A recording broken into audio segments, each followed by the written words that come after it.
So it's really, you know, as I said, the process is really quite simple. Many turners use this. Art Leesman uses this all the time. Michael Hoselek up in Canada uses this technique with his fish there that he turns and paints and all of that stuff. And I think the first time that I heard the term used, lost wood process, and I can't remember the fellow's name, but there was an article in one, I don't know if it was the AAW Journal or whatever, about a fellow that had made a hexagon vase, basically, with waste pieces in between and then put it together. So it was actually turning it round, but then when he put it back together, it came out. And that was the first time that I saw this lost wood process. And it was quite a while ago that actually took place. The first challenge is to kind of figure out, you know, what size pieces are we actually going to use to do this anyway. And the way that I actually do it is I say, okay, how big do I want the piece to actually be? Or, in some cases, how big is the wood that I've actually got to work with? Now, there are two ways or two types of wood that you can actually use for this process. One of the things that's kind of nice is if you make a piece and you want the grain to come right together, then the way to do it, and that's how this vessel here is done, is I would use a piece of 16-quarter lumber, split it down the middle, and then work it this way, so when I put it back together, the grain lines up. But, like all other people, you know, who's going to buy the 16-quarter black walnut or cherry or whatever, so I end up using two boards. And one of the things that I do is I try to get the two pieces of wood from the same board, in the same grain, and then when I put them together, I can read, you know, the growth rings here and try to play with the growth ring alignment a little bit, and I usually mark here where I want this piece to actually go together. The challenge sometimes is to try to figure out in design, by drawing circles of different sizes, and figuring out when I do split this thing apart and I put it together, what's the resultant size going to be? And by that I mean trying to figure out when you're actually turning this, and it's a big block.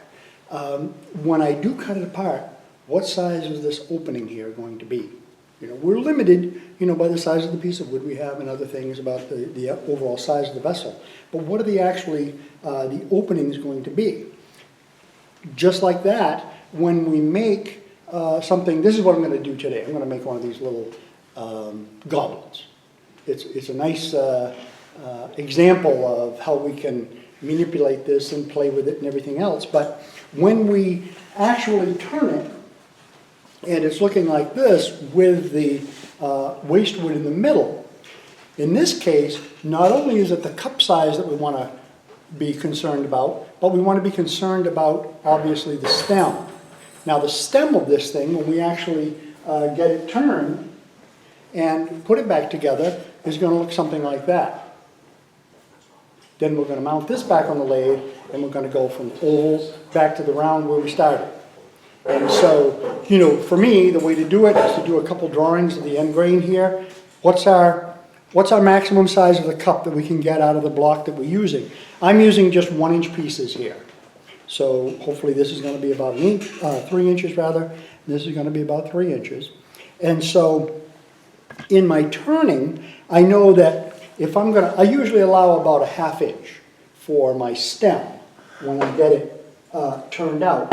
So I want to make sure that if I drew another circle on here, that my resulting circle size would come at least 1/4 inch on there. So that's kind of really the only major key to the design process.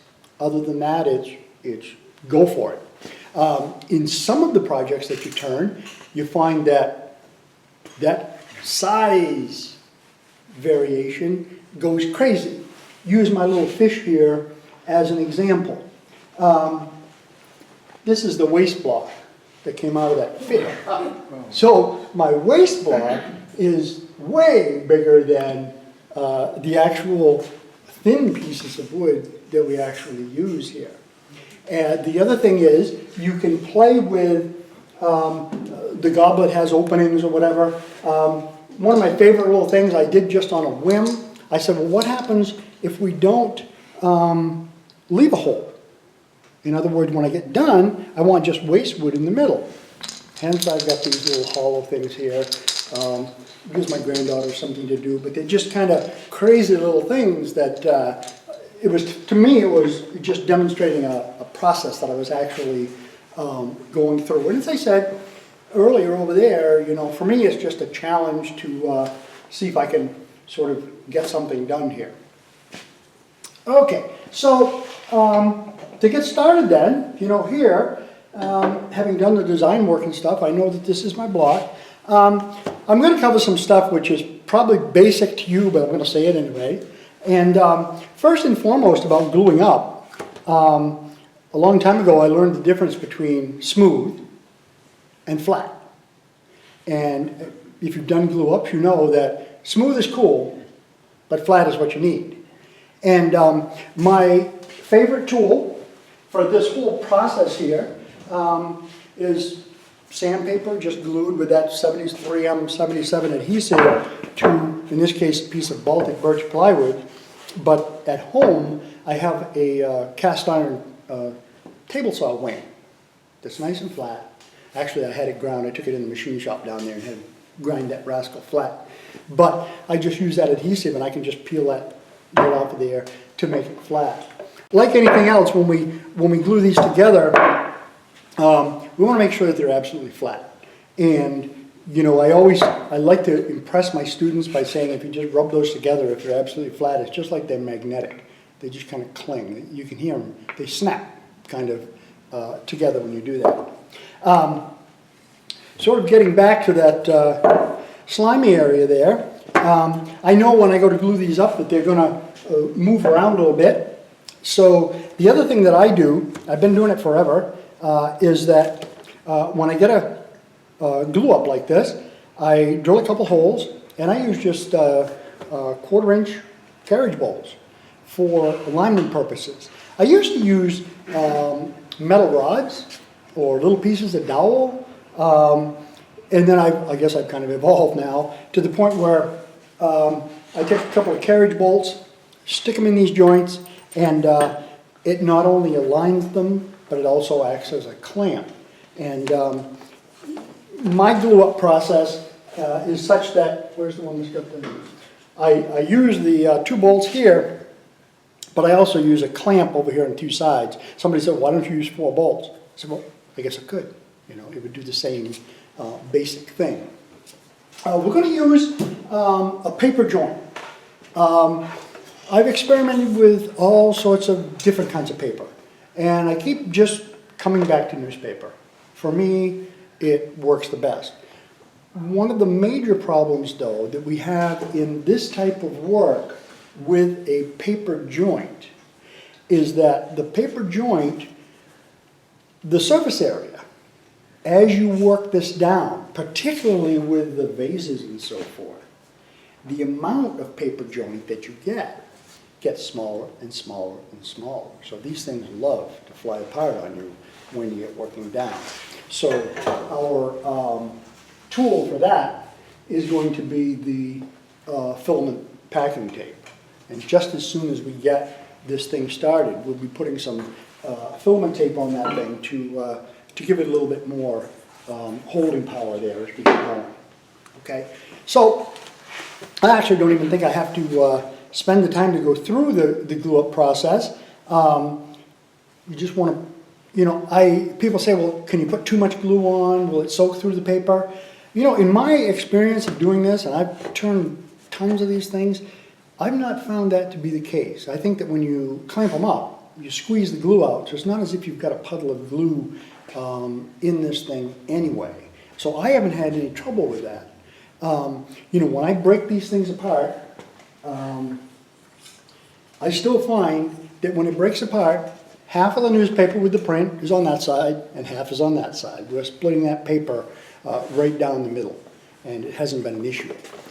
So anyway, so that's kind of the design process and how I get the blank to to this point right here, and it's ready to go. As I said, in terms of aligning the grain, and you know, you kind of have to work with the wood that you have to work with here. So let's take one of these blanks, and once you get your blank done. Charlie, what, are you using Tight Bond? Did I see over there? Yes, I just use, yeah, I've used a lot of different wood glues. I've Tight Bond 1, 2, 3. I haven't found any difference in any of them for this particular application because I'm not, you know, submitting it to water or anything like that. So in the whole process, I've just gone with the cheapest, which was the Tight Bond original, yeah, as an adhesive. Okay. Now, when we get to this stage in any of these pieces with this type of work, because we're going to be breaking it apart and then putting it back together, in the layout process, and this is from experience, you want to make sure that this is absolutely critical that you get the center of your waste block piece. Obviously, if you're off at least a little bit, when you go to put the two pieces together, they don't line up.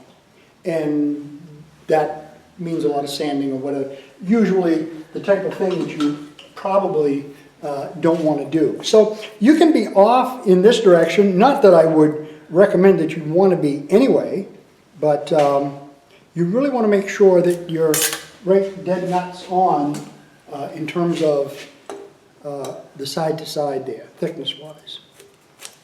And so I'm just going to go across there. As a matter of fact, when I get to this point, I'm going to make sure that I do square a line across the whole piece, because we're going to see when I remount this thing that I'm going to need that dimension, or that line again. So yeah, let me bring this up and hope for the best. And so what we're going to do is we're going to round this up, and we're going to be turning this using the chuck to actually do most of the turning. In this particular case, I've got some really nice little figure here. So this will be the cup, and this will be the bottom of our piece. The turning, obviously, nothing rocket science about the actual turning.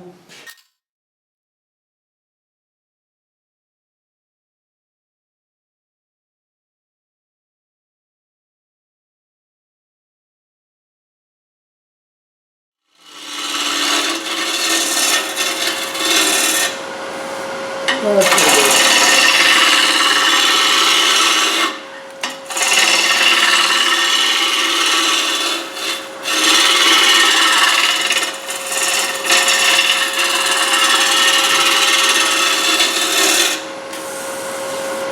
See if you find the bathroom that's not under construction. You just put a pen on the end.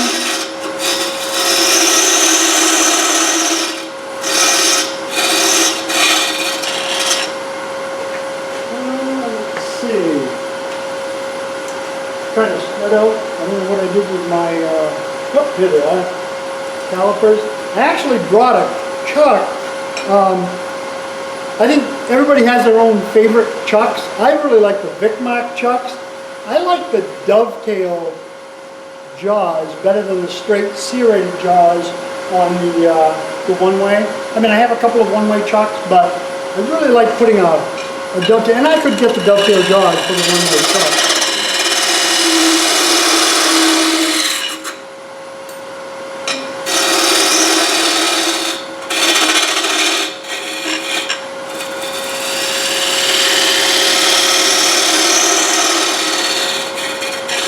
Okay, we'll hope for the best. So that wasn't exactly rocket science. Now I do have, and I started to say, but I sort of lost my track of thought. You know, I've got, obviously by using this whole alignment deal with the bolts and everything that I use, I do waste a little bit of wood, but yeah, who's counting? I still like the idea of having the possibility of being able to align those pieces. I don't think that's, hey, pretty good guess.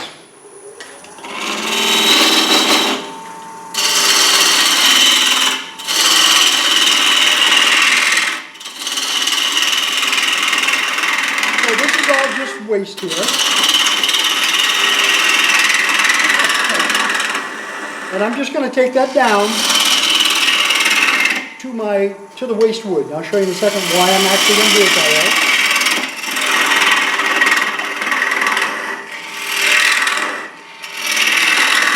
Getting a lot of bounce from the holes that I drilled.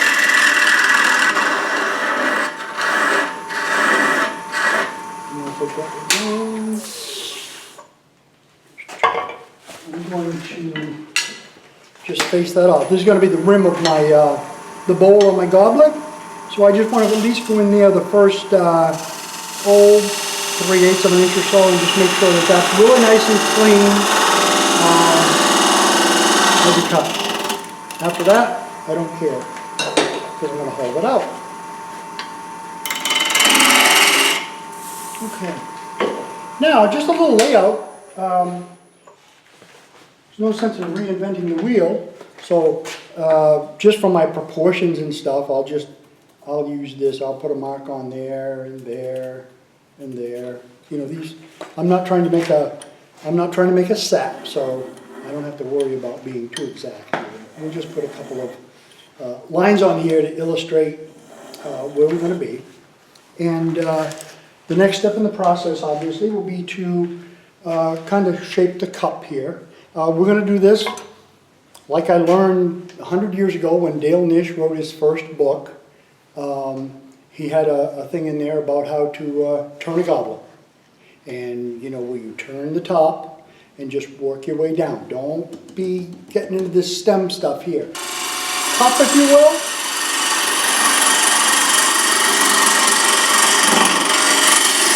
And I'm a big believer in the John Jordan thing that he says, if you listen to him or you watch one of his DVDs, that whole thing about straight and flat is ugly. So even from the top of the rim up here on this goblet, I'm going to try to, first of all, minimally make sure that that doesn't go straight down and then come in. I want it to start so that it's got a good flow when I'm looking at it. I want it to start tapering in. So we'll take the largest diameter that we can get here, and once we establish that, it looks like it's pretty clean. We'll be starting a taper down to the bottom.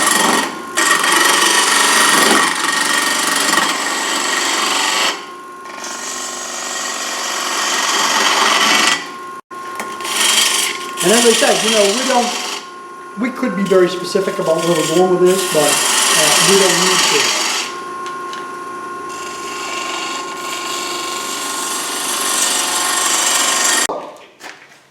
The question now is going to be, how far in this way can we come?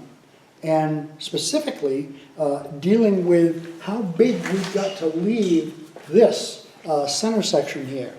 And the answer basically is, for this goblet anyway, is we want to leave this about 1.5 inches.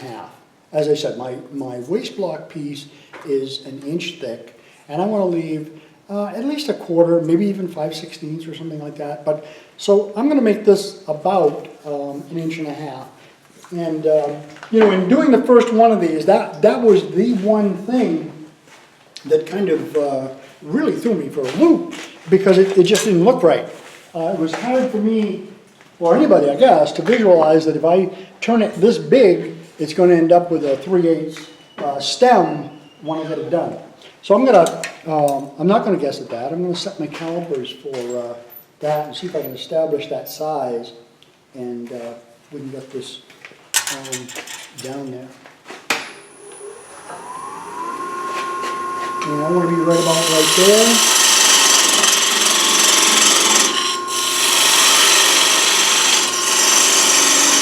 Well, it's kind of a learning curve for me to get used to this. This parting tool that I'm using from Carter is straight. you know, it's not the one, the conventional one with the raised center there. So the one thing that I found is you can't go anywhere near as deep before you've got to give yourself some relief on the sides. Are they English? What's that? Are they English? No, they're made out in California. Is this an English thing? Oregon. Yeah, it is. The straight Oregon. Yeah. Yeah, the straight cutting tool is.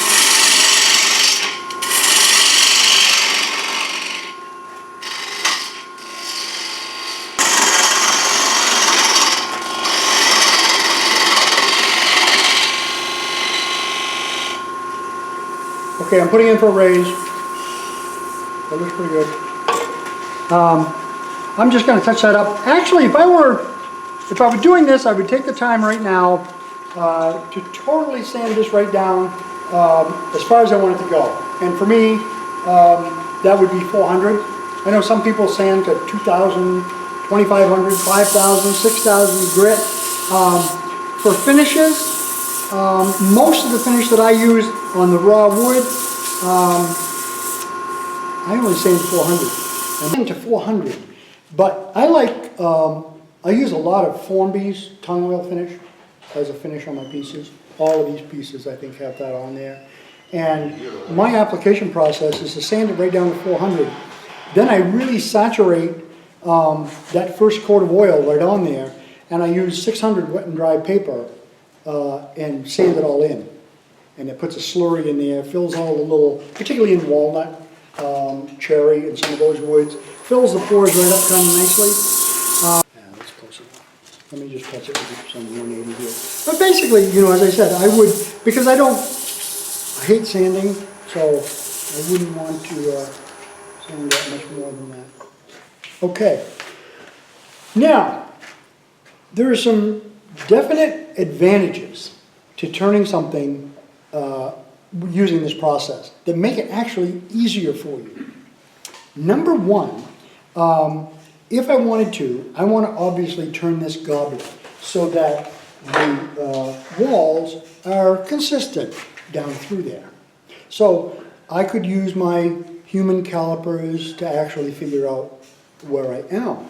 But this type of turning allows you the opportunity to take a 1/2-inch drill bit and drill holes down through here and actually see as you're turning. Every time you shut the lathe off, you can see what your thickness is down through the wall here. And that's a major plus. The other thing in turning one of these goblets is that if you've ever tried to turn a goblet, you know, a regular one, because you're turning end grain right down there in the bottom, that can be a bit of a bear to actually get down there and get a nice curve down in there and not get that little bump in the bottom. Anyway, we're going to take some. I'm not going to tell you that story. But anyway, don't get that bump out. I can shut the paper. No, that's okay. I almost got fired because of that little bump. Let's put it that way. So what we're going to do here is right now I'm going to put a drill chuck in the tailstock. I'm going to take a 3/4 inch bit and I'm going to drill down further than I know my cup length is. Now what that's going to do, that whole center section then, as I'm hollowing, is not there. So I can go right down in there and, it's 100 times easier getting that bottom curve in there without any problems at all. We'll put that drill chuck in there and drill that out because we might as well make things as easy for ourselves as we possibly can here. Come on.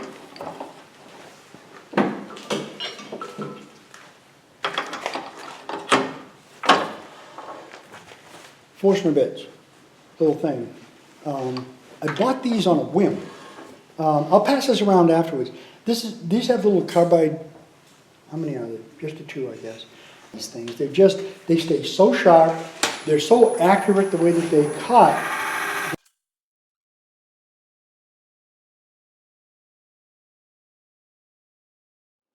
But I really, you know, the regular Forstner bits, they're okay, the steel ones. But I found these to be really, really nice. And they're not super, being a Grizzly product, they're not super expensive. Now, before I do this, just from experience, you know, when I did the first couple, I did this process after I got started. But before I even get started here, like I was mentioning earlier, as I get this thinner and thinner, I'm going down to maybe an 8 3/16 at the most or something like that. My surface area, the glue joint, is not going to work. And if I take any one of these, this one just has been sanded and taken off. That's all open. I mean, it hasn't held. Just the vibration has broken that joint. And so, matter of fact, to the point when I make the vases, I actually use hose clamps to hold that thing together, because they don't stay together for poop when you're hauling it out. Next thing you know, you feel a little vibration and you stop, and sure enough, it's coming apart. And I like to, probably don't have to, but I like to make sure that I get 2 layers of the tape on there. Now I'm good. Good? Guess we can go up a little bit. Now, turning these, probably several ways that we could go. For me, I know that the grain of the wood is headed this way. I use the bundle of straws analogy all the time. I'm sure my students are worn out by hearing about the bundle of straws, seeing the bundle of straws that I'm illustrating to them. But basically what I would illustrate to them now is that we could take our gouge, whatever we're going to use, scraper, and go in this way. And we'd be going right into the ends of those fibers. And we can do that. We will do that when we get finished up. But I would think, for me anyway, that a better way to approach it is to come in from the side and just keep going like this, like you would do it if you were hauling out a vessel or whatever you're going to do. The other thing, of course, is the vibration that you're bound to get. You can kind of control by the depth of cut that you actually take. So you can kind of back off a little bit and don't go quite as aggressively. It isn't going to take that long to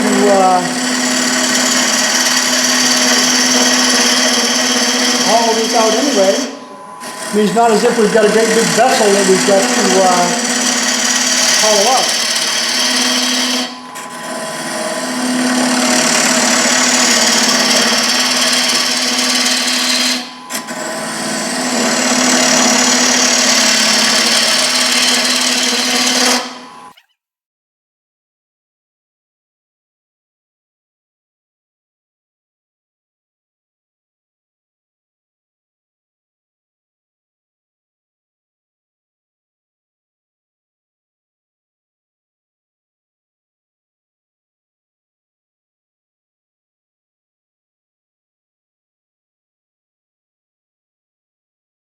You know, if I've got that thing hollowed out, there's nothing more to see in terms of what we actually need to do, but I would, obviously, I've just got to keep going down, get that nice and uniform. I'm not there yet, but I think we're at a point where we can say, yeah, that'd be good. And I would sand that right up, and again, you know, go right down through the 400 grit, because that's going to be it. Once I take this thing apart, that's what it's going to be, and that's going to be where I'm going to be at the finishing stages of this particular piece. So now I'm just going to finish the outside turning portion of this, and put the tailstock back in here. So big wood chip here, we'll get that as center as we can, and we're going to take a tennis ball as a stabilizing unit. So couldn't you though run that center right into the hole? In this particular case I could, yeah. Yeah, I could. This is small enough, and my center's big enough, I could do that. But anyway, yeah, that'll work. Okay, so we'll just get this turned down.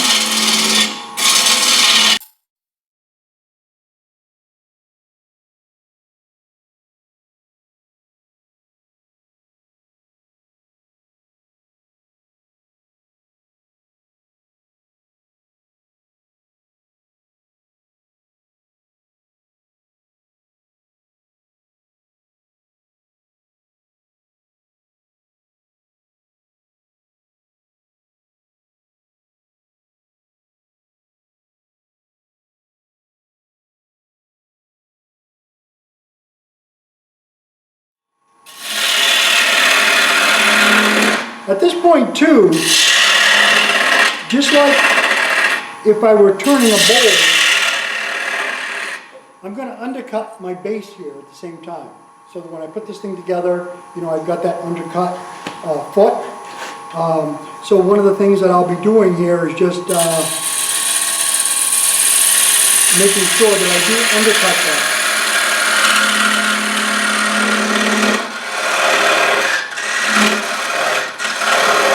I want that to be about the same size as that, but it's not rocket science.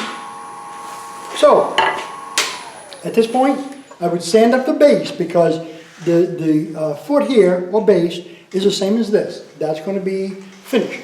I'm going to turn it right down, and we've got, you know, we're in pretty good shape here. The one mistake I made originally, and I originally thought, well, just leave that, because we're going to return it anyway. So it's not a big deal. So you don't have to sand it or anything, just sand this foot.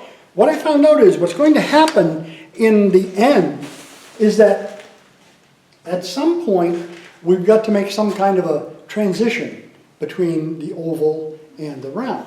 And so, again, I learned that I want to take time and I want to make sure that I come up about a ½ inch here and here and actually sand that right down too, so that I've got it ready, because I ended up on those first couple standing there with sandpaper, and that just drives me absolutely nuts. Now, so, after some sanding then, I would be at this point, and it would be time to pop that thing apart. And every one of these I've ever done, I found that if I start on the bottom, and I just smack these things, if you've ever used this process, they come right apart, typically easier than you think. Now, I will say that doing this process, I've never lost one, but this could be it. Usually it is. It's when you've got people watching it. But at least on this half, it's not going to be for sure, because that's going to pop right off of there. And there's our half of our newspaper there and all that stuff. As I said, the newspaper is great.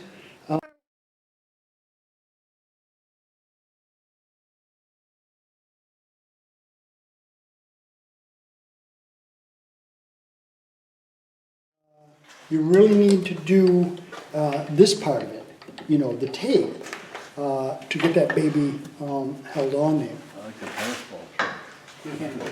Yeah, I use that on just all sorts of different... Well, it seems to take the vibration out better than a solid wood would. I think it does. I think it does. I really like doing that. Once we get our two halves, it's back to the sanding board. Again, making sure that we get these things absolutely flat. So that when we put these together, it's going to be a very minimalist amount of pressure that's going to take to glue this thing back together, and we're going to get that nice joint that when people look at one of the pieces and they say, I can't even see that joint, of course, that's actually what we're shooting for. Now, actually, at this point right here, I would go to the finish and make sure that at least the inside of the cup of this piece, or on any piece where we're talking the inside, put a coat of finish on it because of the glue. you know, the glue is gonna stick to this thing and it's gonna be a pain in the butt to get out of there. I've spent too many days, you know, standing there like this. Well, forget it. If you just put 1 or 2 coats of finish on there, then when you glue it up, the glue wipes right off real easy. It doesn't stain on either side. Really good thing to actually do. And I do it at this point before I even go to the sanding, mainly because I know I'm going to take at least that newspaper off of there and flatten these things right out. So we're going to have, you know, I guess I sanded one of these, I didn't sand the other one. When I glue these together, I usually start at the base, and I just use spring clamps. My clamping sequence for this would be a clamp there, working towards the top, small clamp here, and then I would use probably the quick grip to glue the cup area here. And so it's really, and it took me a while to figure that out. You know, I started up here, and that doesn't work for beans. Better reference point, starting from the bottom, working my way up to the top in terms of clamping this thing basically together. So, overnight, this is what we've got when we get it all clamped together. I spent a lot of time trying to think about, okay, I want to put this back on the lathe, and I want to turn this round. Now, this is a piece of cake. Earlier, when I was doing the layout, remember I said I want to put that line across the whole bottom of my piece here. Once I found my center, I'm going to square a line right straight across there. It's still on there. One of the reasons for that is locating the center of this when you get done. Now, let's face it, you can measure across here, measure this, you're going to be on the glue line here, and you can find that center. But we're going to need, you know, that center, but I want to put this back between centers. What I came up with is, I said, okay, how about, and it works like a champ, by the way, how about if we just took a waste block and made like a jam chuck based on what I'll call, for lack of a better term, the major diameter of that oval. Okay, so this is a little waste block, turned a little recess in it here, drew a line right straight across here. When I mount this piece in here, this will be the major diameter of my oval. Let me get that part done.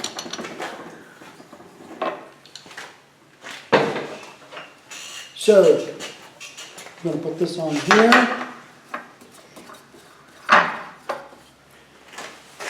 As I said, I don't know how many hours I've got into thinking about this, because I was thinking about all sorts of cones and other things and trying to fit something in here. Finally I said, the inside isn't the answer, it's outside here. So what I'm going to do is I'm going to put that right in. Now, ahead of time, last night, I took and made this little recess in here. And, you know, so you can use these over and over because they're all just a little bit different. But I'm going to line the glue line right up with that line that I put across here. And that's going to pretty much center my piece. Okay? Now, I said, well, that's good. I've got it this way. We need to deal with the minor diameters. And so what I came up with, and it worked good so far, and I've made dozens of these goblets, just 2 little strips of wood. And what I'm going to do is take and try to get them as parallel as I can to that line. And I'm just going to use some 1-inch sheetrock screws, and I'm going to fasten those right on the sides. And downside is, you've got to make a different, well, when I make them anyway, no two are the same. So I'm going to have to do this every time I make one of these things.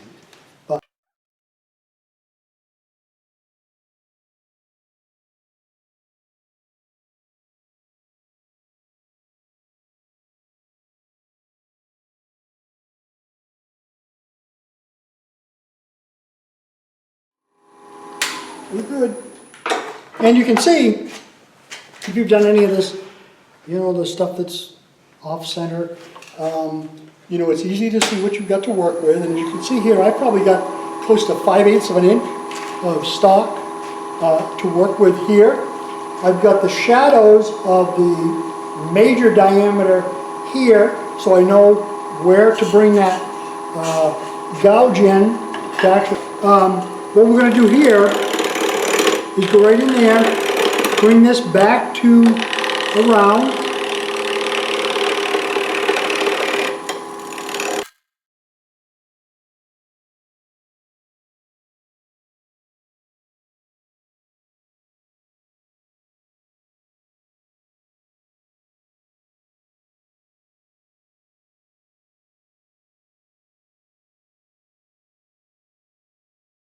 Experimented a little bit by leaving different bits and pieces bigger. For example, this one, you know, I left a little bead on there, so you've got some design flexibility once you get that done. And this, by doing that bead, that's what got me thinking about, golly, I think if I left that, what my thought is to leave a section right in this middle where I don't turn it down to that 1.5 inches, but leave it full size, and then just go right through the whole process and see if I can come up with one to turn.